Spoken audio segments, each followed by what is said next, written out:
welcome to the official launch of Port Perry's birthday, which has been 150 years in the making. I'm Jonathan Van Bilsen, and I'm standing in beautiful Palmer Park on the shores of Lake Scugog in Port Perry, on what has turned out to be a fantastic day. Today launches the beginning of the sesquicentennial, with 150 ways to celebrate over the summer. I can't begin to list all the people involved in making this event a success, but trust me when I tell you, many people work many long hours during these difficult times. Oh, yeah!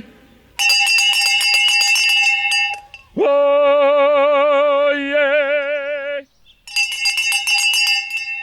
Oh!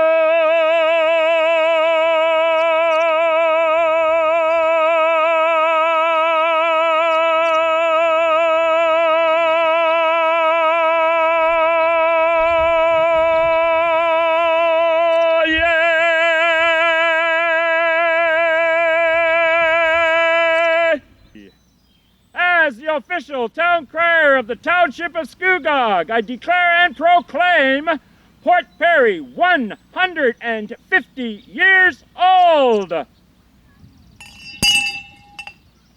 God save the Queen. When visiting Port Perry, one cannot help but notice the massive grain elevator at the end of Queen Street overlooking the lake. This amazing landmark of the town has stood here since its construction in 1874, making it the oldest in Canada. Scugog is situated on treaty land that is steeped in rich Indigenous history. Today we acknowledge that we are gathering on the traditional territories of the Mississaugas of Scugog Island First Nations. We recognize and appreciate the historic Indigenous connection to this land and recognize the contributions First Nations, Métis, and Inuit peoples have made both in shaping and strengthening our community in particular, our province, and our country as a whole. We are grateful for the opportunity to meet here, and we thank all the generations of people who have taken care of this land for thousands of years. Joseph and his twin brother Joel Bigelow were born in 1829, west of Bradford. They moved to Port Perry and built a small general store on Queen Street. Prior to this, Port Perry was the industrial part of Scugog, and all social and commercial business was done in Prince Albert.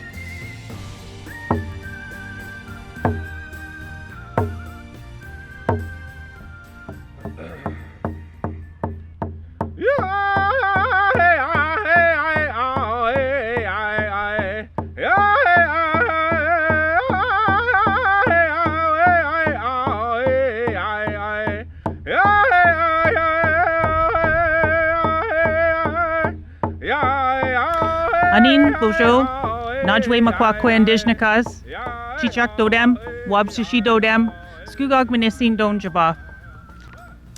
On behalf of Councillor Laura Caldwell, Councillor Jamie Coons, and the Mississaugas of Scugog Island First Nation, we want to acknowledge Port Perry's 150. We wish you nothing but good health, mindful growth and community development, and self-sufficiency and success to Port Perry and to the Scugog Township. The Mississaugas of Scugog Island are the original inhabitants of the place now known as Port Perry in the Township of Scugog. Our oral histories speak of the connection to the Mississauga peoples to these special lands since time immemorial, and our documented history attaches to this area for well over 300 years. We have borne witness to the many changes of Port Perry and the Scugog Township, and we are pleased to remain a strong foundation for this area that we all call home. Different experiences, different perspectives, different voices, different skills. As a company, they keep us innovative, inquisitive, and dynamic. That's why we've announced a set of workforce diversity goals at Enbridge that will make our team stronger. We believe that diversity and inclusion shape better decisions. And with a workforce that more closely reflects the communities around us, we can strengthen relationships and trust. We're building a more inclusive environment with more women, racial and ethnic groups, Indigenous employees, those with disabilities, and veterans. We're doing it with a plan that includes a refined recruitment approach, more cultural awareness training, professional development and succession, and more supplier diversity. And to drive results, we're tying executive compensation to our sustainability performance. At Enbridge, our people drive our success. And that success is built on a diverse, respectful, and inclusive workplace.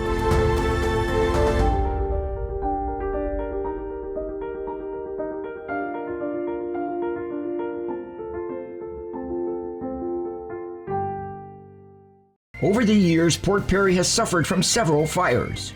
The first devastating blaze started during a sleepy Sunday night in November of 1883. The source was the Port Perry House Hotel on the northwest corner of Water and Queen Streets. A strong wind from the lake forced the flames westward and wiped out 1/3 of the businesses on the north side of Queen Street. Your Worship, most esteemed and honored guests, good people of Port Perry, thank you very much for allowing me to bring greetings on this momentous occasion from my husband, Mr. Joseph Bigelow, your first reeve of our newly incorporated village of Port Perry. My esteemed husband has been lately called away on urgent business, and he has asked that I extend to you his most profound regret at not being present on this illustrious occasion. He would not have you think that his new ventures are in any way of a disobliging nature, merely that they are, regrettably at present, consuming of his interests and energies. In his stead, I will do my utmost to represent, with the humblest of sincerity, his greetings and felicitations. Mr. Bigelow and I are certain that this dear, sweet town will continue always to prosper. I thank you for your kind attention and assure you that our family will continue to pray for the safety and well-being of our growing town and all of its citizens. After much debate about a railroad, the editor of the Ontario Observer newspaper suggested the rails be laid, but instead of using a steam locomotive, a system of horse-drawn railway from Whitby to Port Perry be adopted.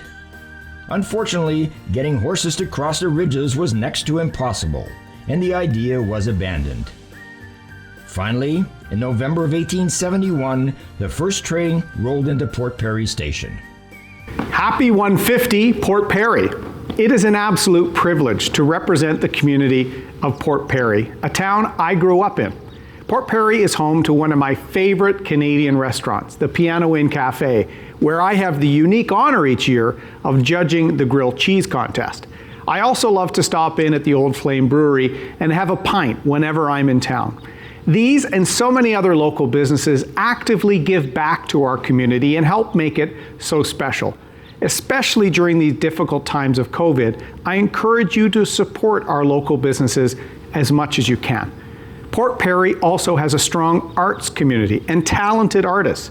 In my constituency office, I've showcased beautiful pieces by local artists, and I was also proud to have a sculpture from local artist Tyler Briley dedicated to hang in Parliament to mark the death of a hero from the Great War.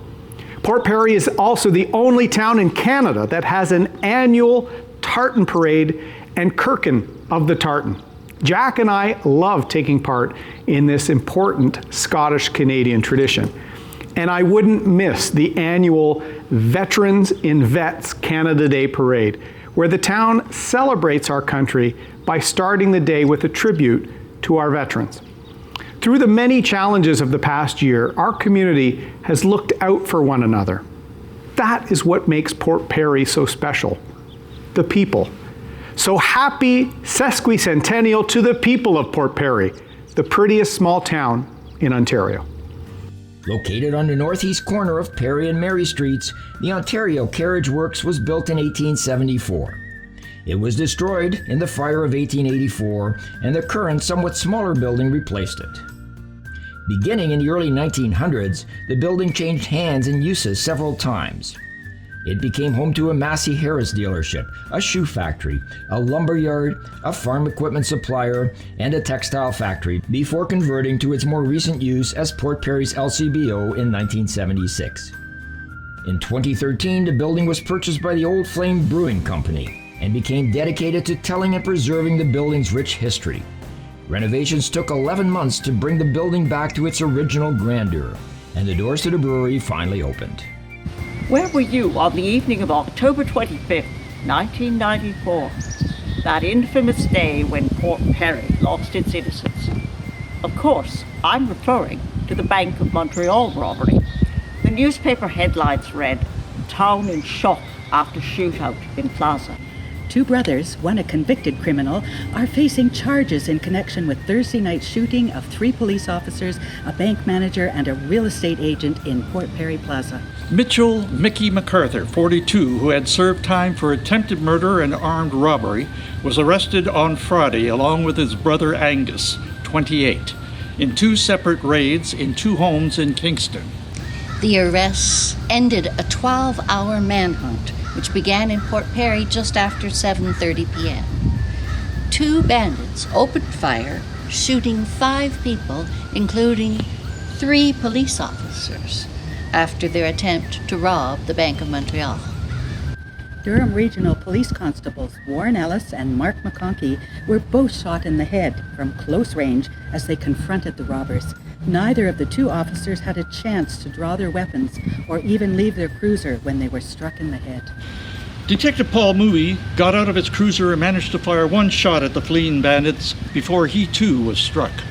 The shooting spree began in the Bank of Montreal when manager Alan Knight was shot in the leg just above the knee after he told the robbers that he didn't know the combination for the bank's vault. One customer, Mrs. Verwoerd, said at that point, "We were sure we were all going to be shot. We thought it was our last day on earth."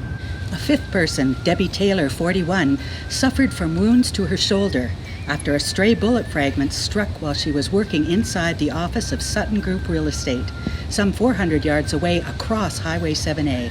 She was seated at a desk typing when the bullets hit the window in which she was sitting in front. Witnesses say anywhere from 10 to 15 shots were fired by the fleeing bandits. Shell casings and blood littered the parking lot from end to end. Several witnesses were caught in the crossfire and took cover in vehicles and stores. The suspects fled through the Borrelia Co-op and moments later broke into a major street home, holding Marjorie Pierce, 74, hostage for more than 20 minutes. When her husband Harry returned from a walk, they forced Mr. Pierce to drive them to the Community Memorial Hospital, where they made their getaway in a red Camaro. And where were you on that memorable evening, October 25th, 1994? The notorious Bank of Montreal robber, who was on parole at the time of the robbery, was jailed and was sentenced to life in prison after being convicted of 4 counts of attempted murder, robbery, aggravated assault, and use of a firearm to commit an offence. In April of 2019, after 25 years in prison, he was granted parole again. As I said in my book, I'd rather be wanted than had. I did 25 years in Kingston Penitentiary. I ate 4 life sentences for my brother Angus. Well, in 1994, I hadn't yet had the good fortune to move to Port Perry, but my mother, being a reader, had lots of contacts here, including her own family. So it wasn't very long before I heard from her on the phone, "Did you know there was a shooting in Port Perry yesterday?" And I must confess that it took me aback, but the news was not very long before it spread far beyond the boundaries of this town. I was traveling into town on Highway 7A, going to the church choir practice, when I hit the lights and saw a police cruiser turning into the plaza with lights on but no sirens. Little did I know until later that if I'd been a few minutes later, that stray bullet that crossed the road into the real estate agent's office could have come through my car. We made our way home up through Prince Albert after being stopped by the police there. We got to our driveway, opened the door, and I heard our 13-year-old son say from his bedroom window, "It's all right, Mom, I've got you covered." He had his pellet gun after hearing helicopters going over the house for over an hour. Eddie and Hilda Mitchell moved to Port Perry in the late 1930s and purchased the property at the north end of Water Street, known today as Birdseye Park. Much of their time was spent clearing the land, and they had plans to build a tourist park overlooking Lake Scugog. They built a 30 by 80-foot swimming pool, which opened the following summer. Construction began on the first of 9 efficiency cabins along the lakeshore. To celebrate Port Perry's sesquicentennial, the township planted several trees along the waterfront trail. A mere 7 months after the first fire, another blaze began in the center of Queen Street at the Mansion Hotel, today the site of the post office. The fire consumed every building from Water Street to John Street. It was an insurmountable economic tragedy as the merchants were just emerging from the loss of the November fire the previous year. I'm Lindsay Park, your local member of Provincial Parliament. It's a pleasure to join you virtually for this very special 150th anniversary celebration. There are so many things I love about Port Perry. I love the little shops and cafes, the beautiful boardwalk along Lake Scugog. I love the vibrant arts and culture scene. I think of Town Hall 1873. And I love the people. Port Perry has a strong family-like community spirit that makes people feel welcomed and cared for. Oh, and we can't forget their love for sports. Hockey, curling, pickleball, and even sport shooting, just to name a few activities. And by the way, I'm so looking forward to hosting another free skate next January before another Mojax game. The warmth of the Port Perry community has always stood out to me, and during these challenging times, the heart of Port Perry continues to shine through. Happy sesquicentennial, Port Perry. Enjoy celebrating one of the best little towns in Ontario. The building on the northwest corner of Queen and Perry Streets was known as the Curtis Block, named after its builder, Thomas Curtis. The enterprising Mr. Curtis started in the leather and saddlery business in 1854 in Prince Albert, and in 1860 joined forces with John Rolfe in the manufacturing of harness products. When the railroad came to town, Curtis moved into his new building in 1874. Unfortunately, the block was destroyed by the fire of 1884, but was rebuilt. The Township of Scugog honored the Mississaugas of Scugog Island First Nation with a plaque outlining the land acknowledgement. The commemorative plaque will be displayed in the township offices.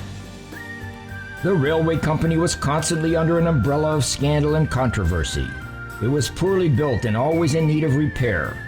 The ground was not treated properly prior to construction, and often the locomotive sank into the mud. Due to its difficulty in climbing the steep hills of the ridges, it became affectionately known as the Nip and Tuck.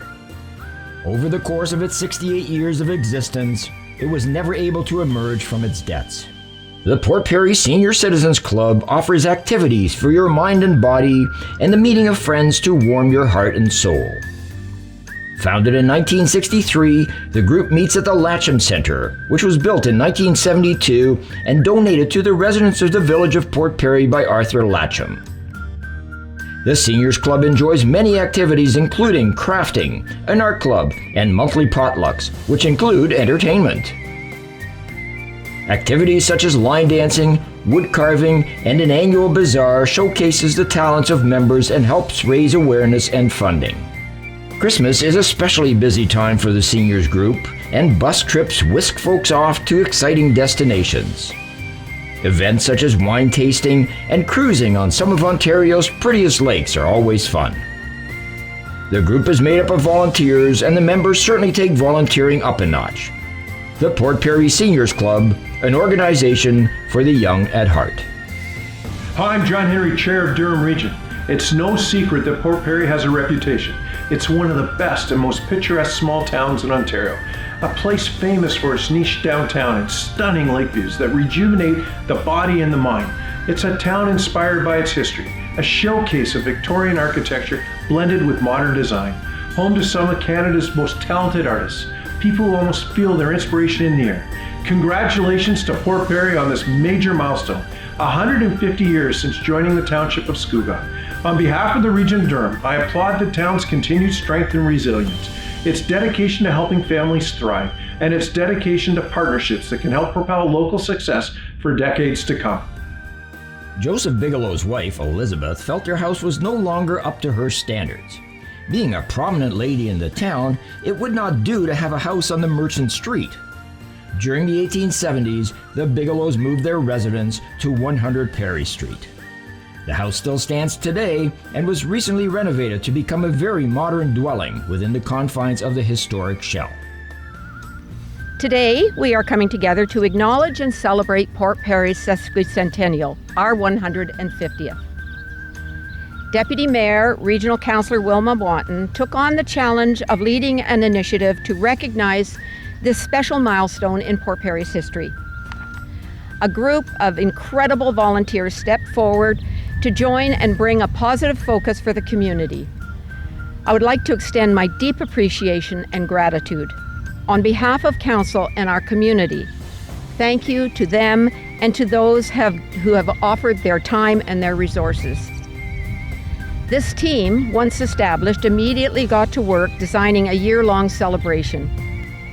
They have developed 150 ways to celebrate Port Perry.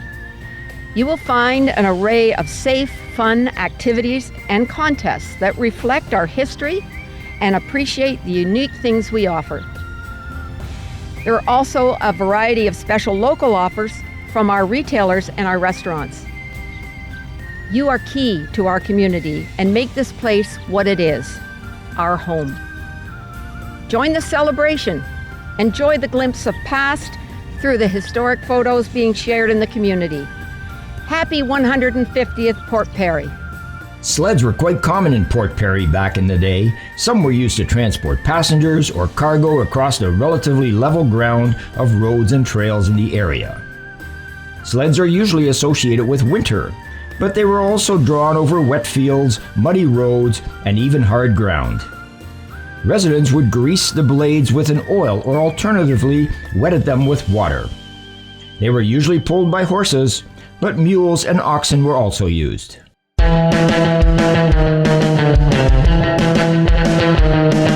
Did you know that there are 4 well-known haunted places in Port Perry? Let's start our tour at the Jester's Court.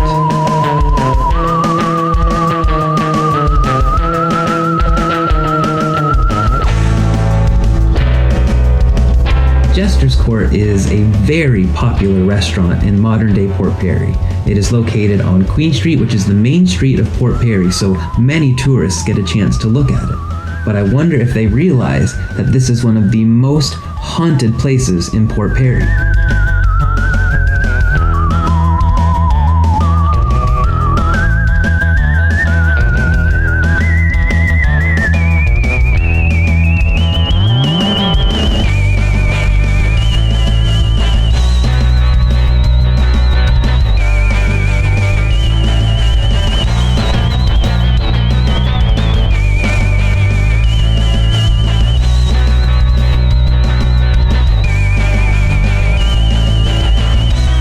What is interesting about the Jester's Court is that over the decades, there have been so many sightings by so many different people, yet when they tell their stories, they are describing the same ghosts.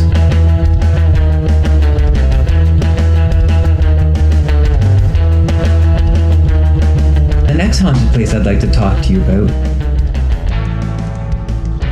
Nowadays, it is known as Heartland. But years ago, it was known simply as the Orchards.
let's talk about Town Hall 1873.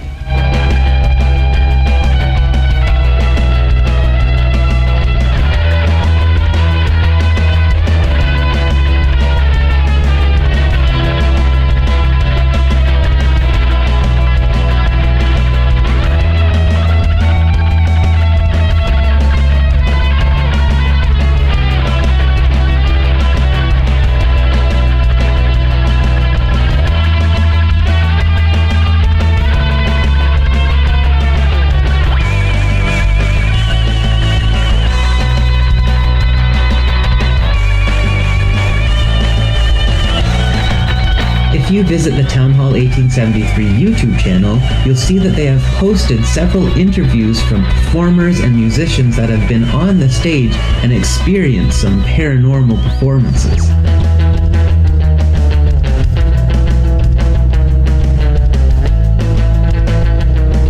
So our Spooky Scugog tour is going to end with what is probably the most famous haunted place in all of Port Perry. Of course, I'm talking about Ghost Road.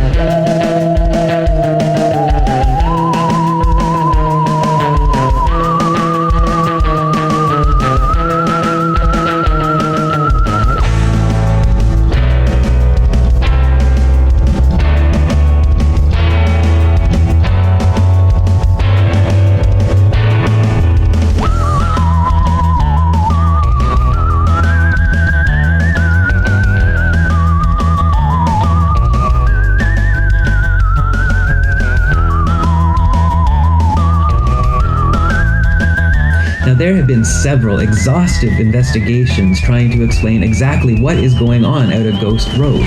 And though it is proven fact that there was never a motorcycle accident that took the life of a young man in the 1950s or 1960s, there is still a lot that goes unexplained. Like all of those documented videos and photos of a glowing light off in the distance that just disappears into the night sky.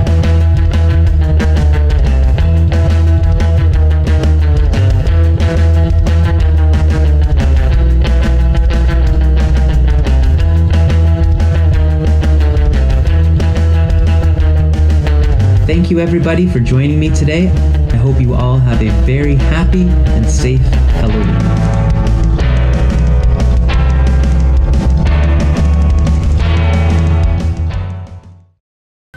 Not everything in Port Perry happened in the 1800s. The town is continually growing and expanding, especially in the business sector. Businesses such as the Port Perry Dairy Bar located on Water Street in the 1950s became Pizza Delight and Rooster's Barbecue Chicken in 1988. Sadly, the building burned down in 1999 but was quickly replaced with the current building, the home of the Perfect Scoop Gelato and Ice Cream. Ted, I was wondering if you have any funny stories to share about the business community in Port Perry.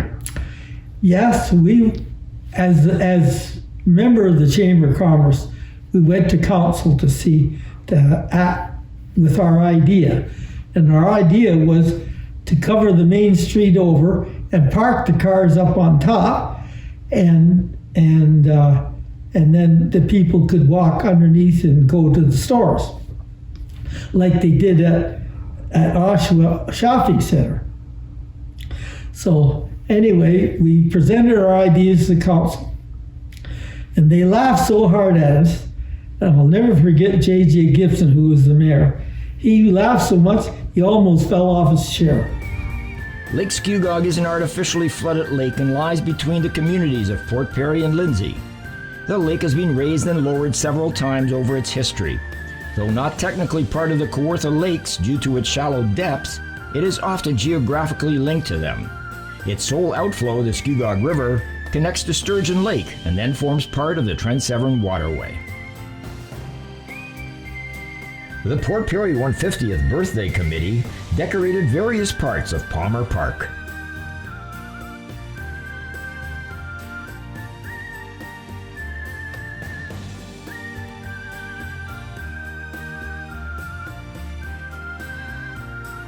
In 1863, Joseph Bigelow tore down his existing building and replaced it with a giant 3-story structure known as the Royal Arcade.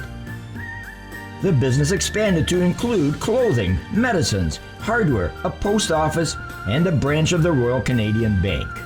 This undertaking was very successful, and Joseph became Port Perry's first postmaster. My name is Ahmad. I'm from Syria, and I moved here 4.5 years ago. When we came here, they gave us the biggest and nicest welcoming, and they still welcome us to this day. And I want to thank all the people in Port Perry for standing with us and helping us out, starting our new things. Samuel T. Cocker moved his meat market to the Purdy Block, where now Brock's department store is located. Cocker moved to Port Perry from England in 1869. He was one of the first businessmen to begin life here by operating a butcher shop. He operated his meat stall part-time from the market building and spent part of the year running a beef cart, where he sold first-class meat door to door.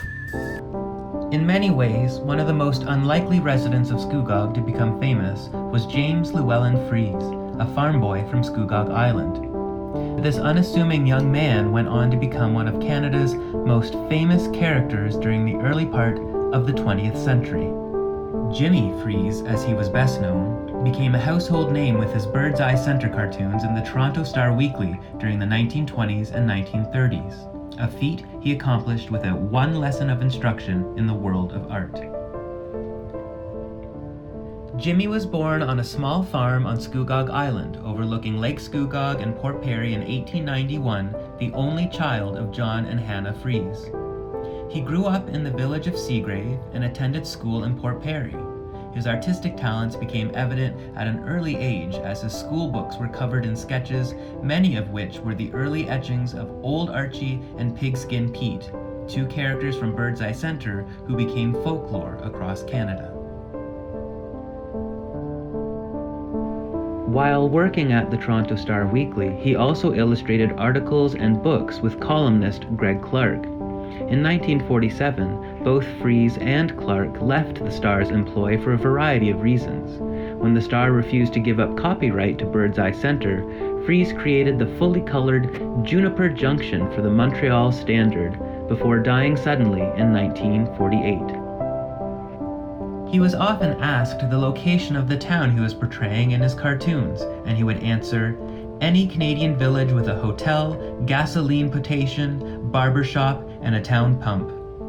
Nevertheless, many people in the Scugog area felt that the characters and situations that he portrayed were taken from locations around Port Perry. Even at the top of his career, Jimmy never forgot his roots back along the shores of Lake Scugog. He returned often to spend time with old friends and family and spoke to local groups about his career as a cartoonist. He was a lover of the outdoors and spent a great deal of time fishing and hunting. In 1981, the production of an original play based on his artwork was a bicentennial project of the town of Port Perry, Brilliance Community Theatre, Town Hall 1873, and the Scugog Memorial Public Library. The play was written by Les Parks and Zoe Allen and was entitled Bird's Eye Centre. The music was composed by Paul Chilko and Jordy Beer, with arrangements by Eva Hunter and lyrics by Zoe Allen. The proceeds from the theater presentations went towards building Port Perry's then new library. And now, here is a scene from the play entitled The Robbery.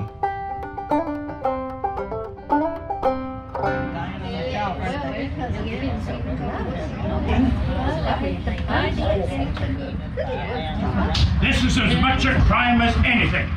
Orders is orders, and folks don't appreciate the seriousness of this situation. Well, I can't help you, Chief. I just ain't seen it. You know anything about this? No, sir, not me. I just got here. I know nothing. What is it? What is it?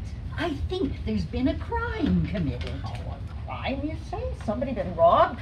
A robbery? Oh, how exciting.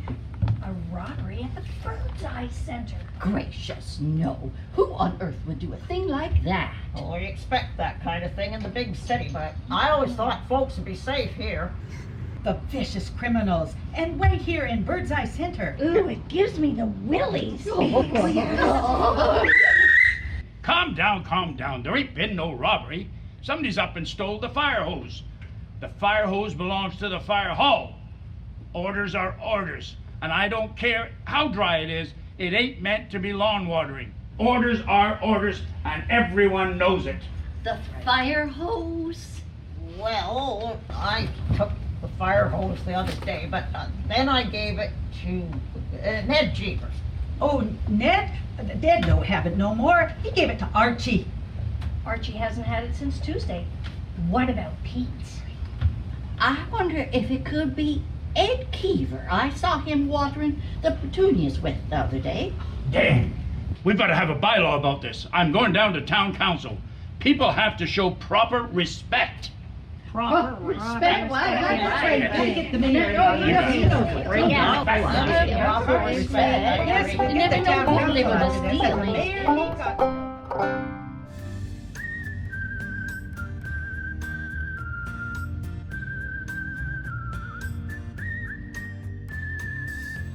To mark this special occasion, a contest was held to create a flag which best symbolizes the makeup of Port Perry. The winner was Rebecca Rains, who created an amazing perspective of our town. In Rebecca's own words, "Ever since I was young, my parents have taught me the local history of Port Perry, which led me to exploring my roots and heritage. I learned a great deal about what makes this town a thriving success, and that became the center for this design." From the Mississaugas of Scugog Island First Nation, to the early farmers and millers, to the development of the downtown core and waterfront, all key points in the history that created the fundamental foundation of Port Perry. Let us now watch as Rebecca raises the official Port Perry sesquicentennial flag which she designed.